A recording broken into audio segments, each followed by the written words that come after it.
This is how Baylor football went from a dead-end 3-9 team 2 years ago to a college football playoff contender in 2025.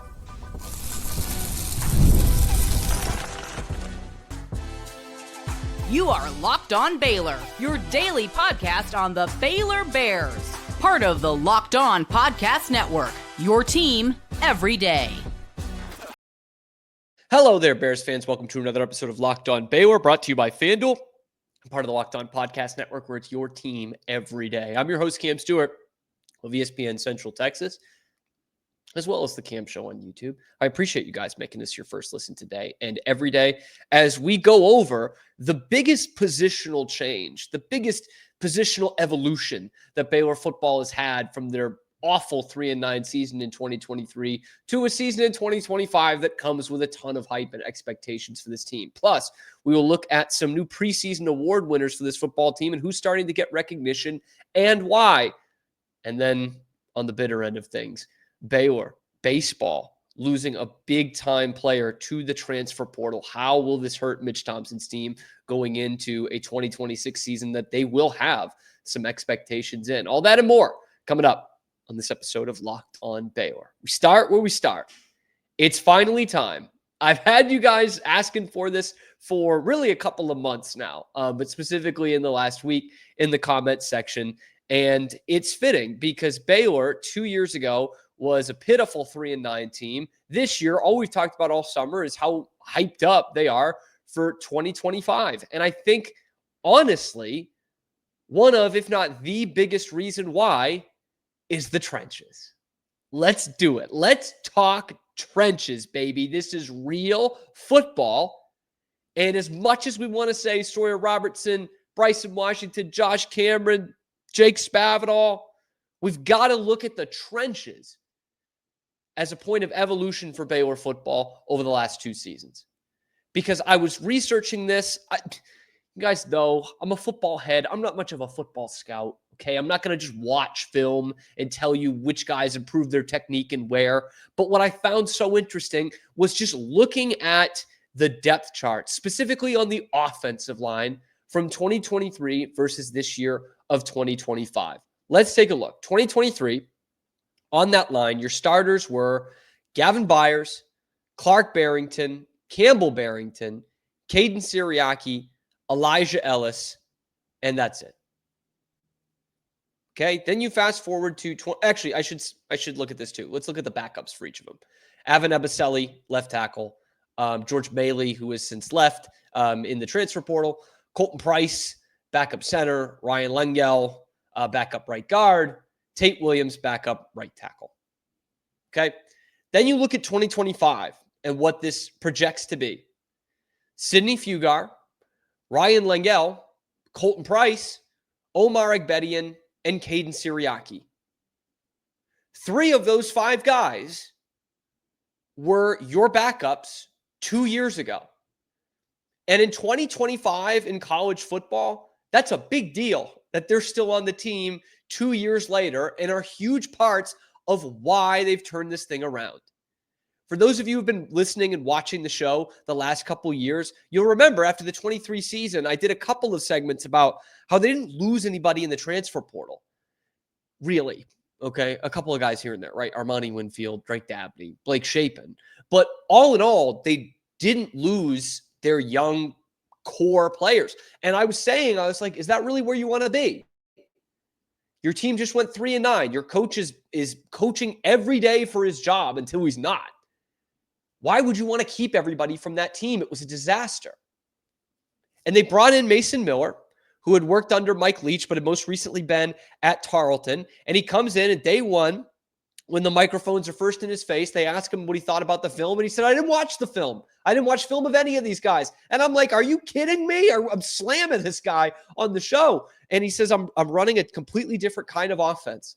Whatever that was, that's in the past. We're going to see what guys we have now and if they can stick in this offense. That's a major, major credit to these 3 starters this year, who were all backups in 2023, who have stuck around, learned a new system, and are now a crucial part of this football team. That's Lengel, Price, Egbedian, Siriaki. Agbedian is a big part of this team, but he wasn't the guy who was on the backup on the depth chart 2 years ago. They stuck with their guys. They rolled with it. They said, we do believe you guys are going to be our future. And it starts and ends with the trenches. And we believe in you guys. And Mason Miller has done one heck of a job in 1 year to turn that offensive line around. Now, they're not a laughingstock. They were probably the worst offensive line in the league in 2023 because Colorado was not in the conference yet. They were one of the worst offensive lines in the entire country. And here they are, a year later, not even talking about 2025 yet. In 2024, they were 4th in the nation for fewest TFLs allowed. They were like top 30 in least sacks allowed. They flipped a switch what seemed like overnight, but they did it in such a natural way that you don't see in college football anymore. They kept those guys around, and they're still around. And then you've nailed the portal with them, right? Sidney Fugar, Omar Agbedian, who I'll talk about a little bit in the next segment too. You guys brought those in as transfers. And now you've got a veteran offensive line this year. Caden Siriaki, redshirt junior. Agbedian, senior. Price, redshirt junior. So both those guys, two of those redshirt juniors, 4 years on campus. Ryan Langell, redshirt senior. Sidney Fugar, redshirt senior. These guys have played a lot of football, man. They have. And you want to look at the other side of the line, you have not had a good enough pass rush over the last few years, and the run defense has only been marginally better. 2 years ago, it was TJ Franklin, fan favorite, not a huge producer, as a huge guy, 6'5", 270. Cooper Lanz, good player, as we've talked about plenty of times, playing out of position as a nose tackle that year. Gabe Hall, oh man, athletic freak. The only thing he didn't do was like rack up sacks and TFLs as an edge rusher. He was big and he could lift a lot of weights, but he didn't really tackle guys very much. Kyler Jordan at the jack position, there was something lacking there. This year, you've brought in a couple of transfer guys that I'm pretty excited about. What we need to kind of wait and see. But like automatically having someone like Emarion Winston there as your jack guy, that's better than Kyler Jordan. Cooper Lanz going to be playing less nose tackle. That's huge for Baylor because Cooper Lanz is a really good player. Jackie Marshall with some attention taken off of him. Love that. Devontae Tizino, the coaches were raving about him in spring ball. But it's something that I was critical of for Dave Aranda at first, keeping all these guys from a bad team and not trying to clear house like you might do in a pro sports team, right? Blow it up, start rebuilding. He didn't do that. He stuck with his guys. He got another coach in here that he wasn't familiar with, but that fit Jake Spavital's system. Mason Miller was not a guy that worked under Jake Spavital, was not a guy that worked under Dave Aranda. And they brought him in from Tarleton and said, this guy should be able to fit what we want to do here. They took a chance by keeping these guys around and bringing in a new coach, and it has worked to perfection.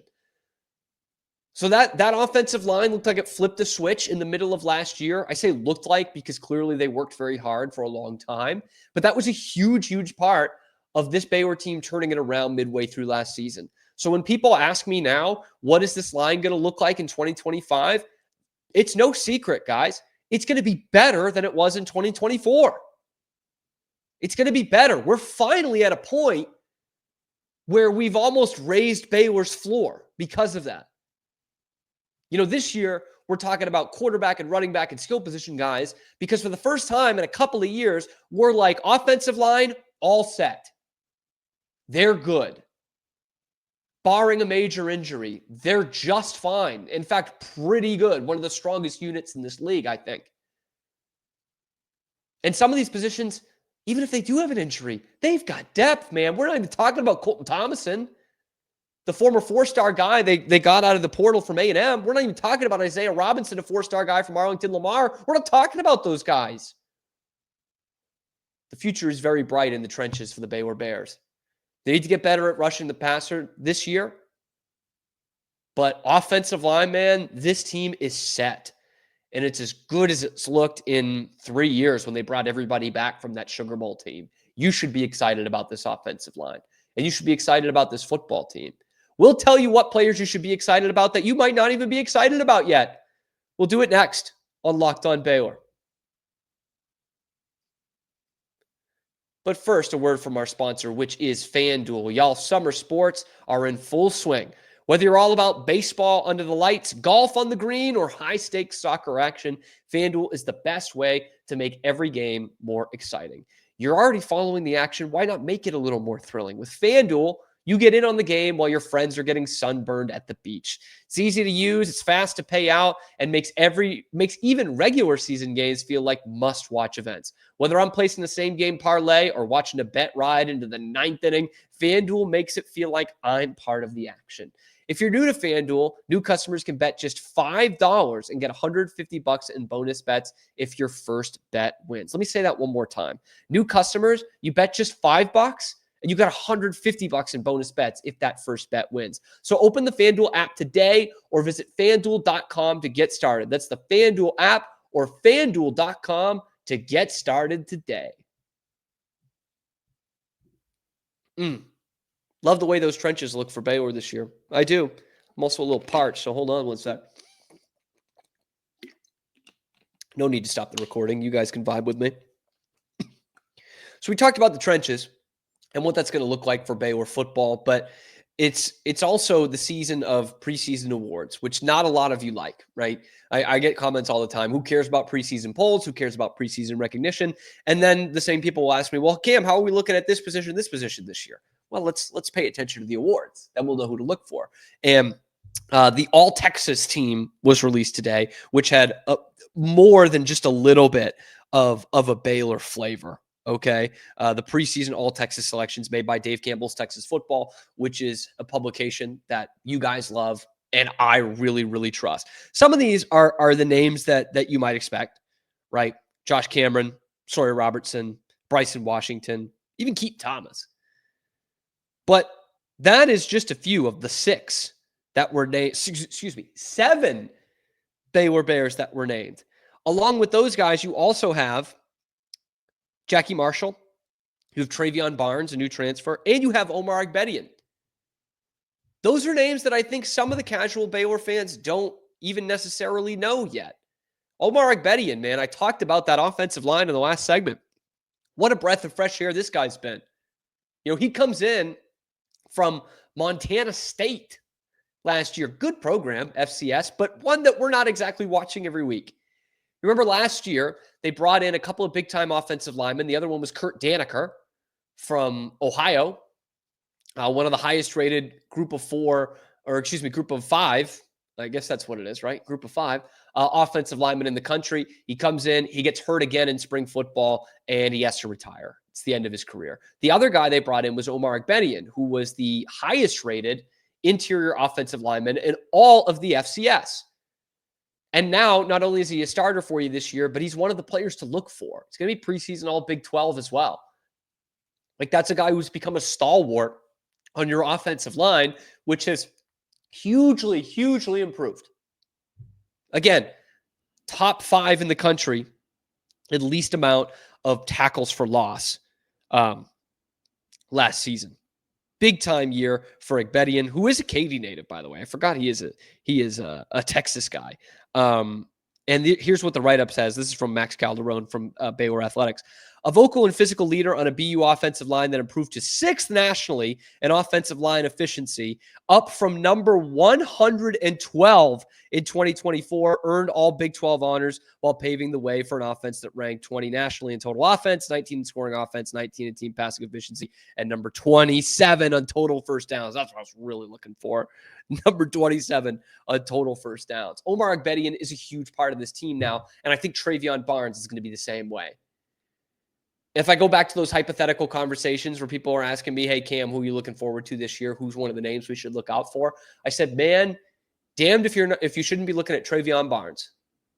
Okay, Phoenix Jackson's going to fit in there too, but Travion Barnes comes in with a profile that is very similar to one of the other guys who's a preseason All-Texas and was a postseason All-Big 12 selection last year, Keaton Thomas. I loved Keaton Thomas coming in.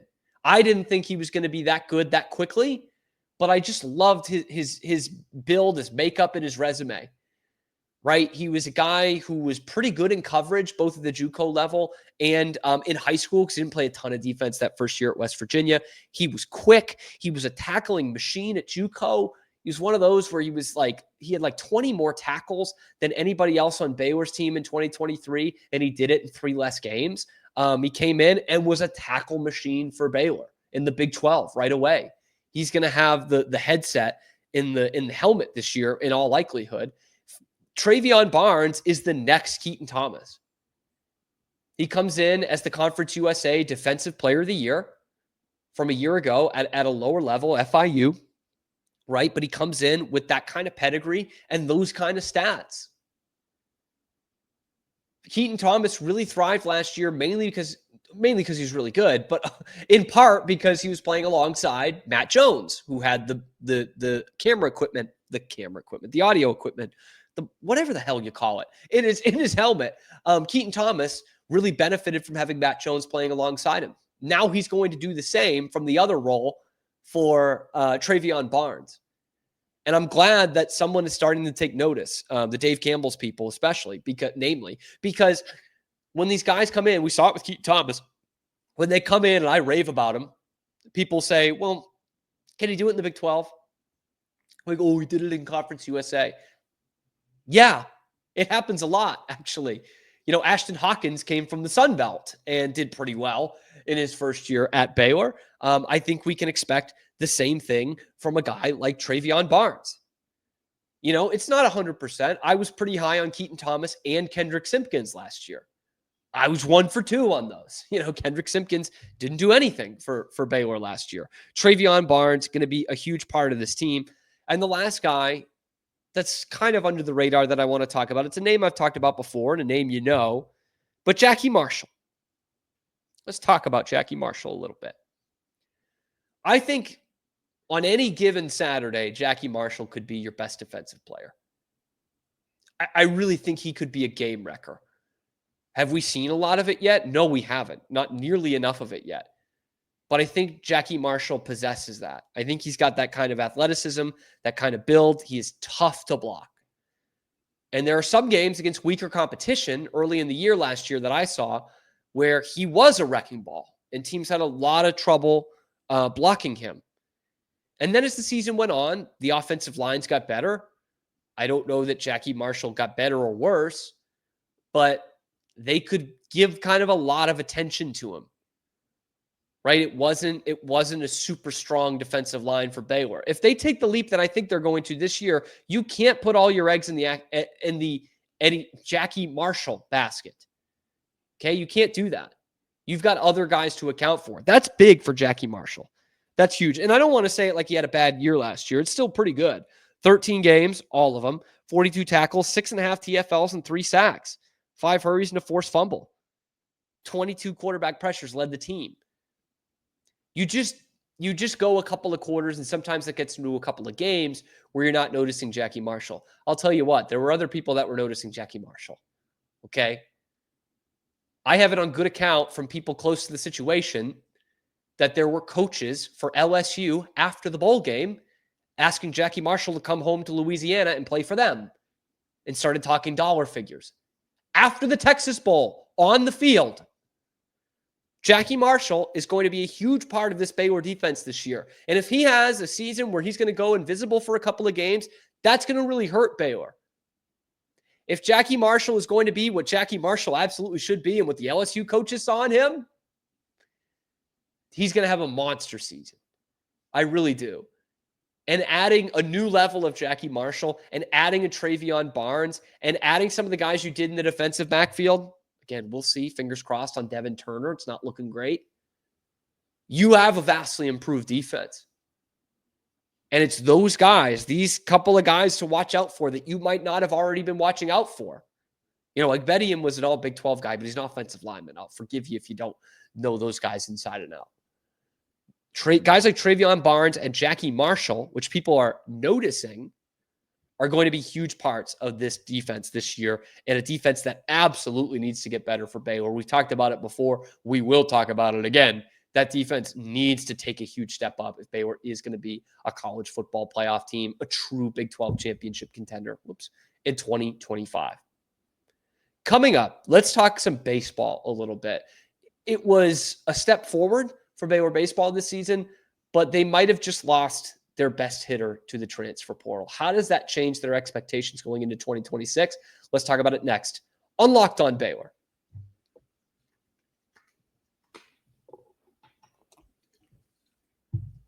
Running it back, Locked On Baylor. We talked a ton of football in this one. Let's talk some baseball, huh? Like we're Terry Cashman or something. Talking baseball. Wesley Jordan, probably Baylor's best hitter this past year, best power hitter for sure, is now in the transfer portal. This was a bit of a surprising one, just because we don't get the baseball coverage. Obviously, myself very much included in this. Don't typically get the baseball coverage that we do that we would for basketball and football when it comes to the transfer portal. He had a big season, 300 average, 18 doubles, 10 homers, 41 RBI, had a pretty good career in 2 years with the Baylor Bears as the stalwart in the middle of that lineup. This is the second time I've used the term stalwart in this show. How about that? I barely know that I'm using it correctly. In 2 years at Baylor, 90 games. Okay, so pretty available. 317 average. Okay. Had 29 doubles over that time, 104 hits in 90 games, 73 RBI, 19 homers, slugged 591, on base of 421. That's an OPS over 1,000. That's pretty darn good. Like that is really solid middle of the order kind of stuff.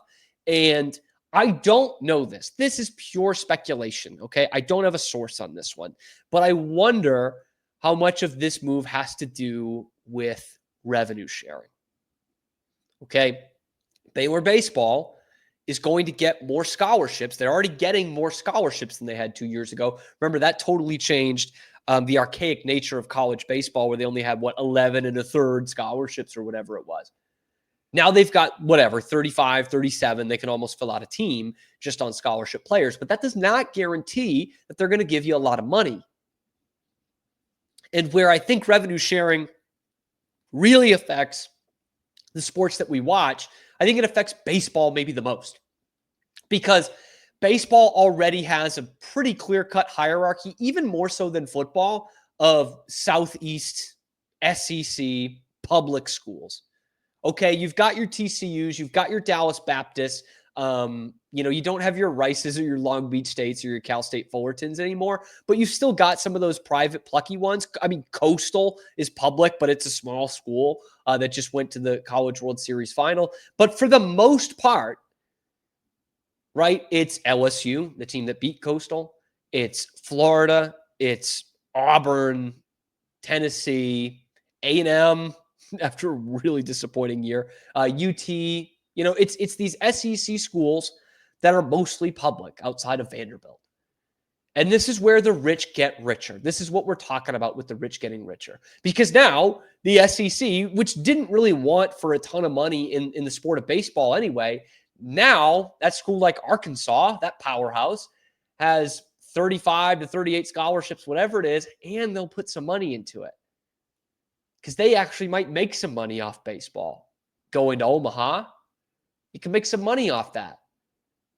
No, very, very, very few teams in the country make money off baseball. Very few. Baylor's not going to be one of them. And this might be the first sign of that starting to take shape. They're going to make money off football. They're probably going to make some money off men's basketball. They could make some money off women's basketball. It takes a lot. But that's going to be the top three in the pecking order for where the money's going, no matter what. Football, men's basketball, women's basketball, maybe 50 feet of crap, everybody else, to use another baseball, Moneyball reference. And this could be the first sign of that happening, seeing Wesley Jordan hit the portal. This is going to be a 2026 season where Baylor's going to have some expectations, but so far, they've lost their two best players. One they knew they were going to in Gabe Craig, and now the other in Wesley Jordan. This could really impact how Baylor looks in 2026 for a team that's trying to take that next step and make the NCAA tournament. Let me know what you guys think in the comments section below. Be sure to like the video, subscribe to the channel if you're not already. Still about half and half. Half of you that are watching are, half of you are not. I need my loyal fans to get in the comment section and tell everyone to subscribe to the channel. It helps us out a lot. Welcome to July. Happy Canada Day to anybody listening north of the border. We will still be 3 days a week this week for the holiday, back to 4 next week, and back to 5 in a couple weeks. So we're going to ramp up the preseason Baylor football content and previews. Stick around for that. Thank you so much for making it your first listen today and every day. And we will see you tomorrow on another episode of Locked On Baylor.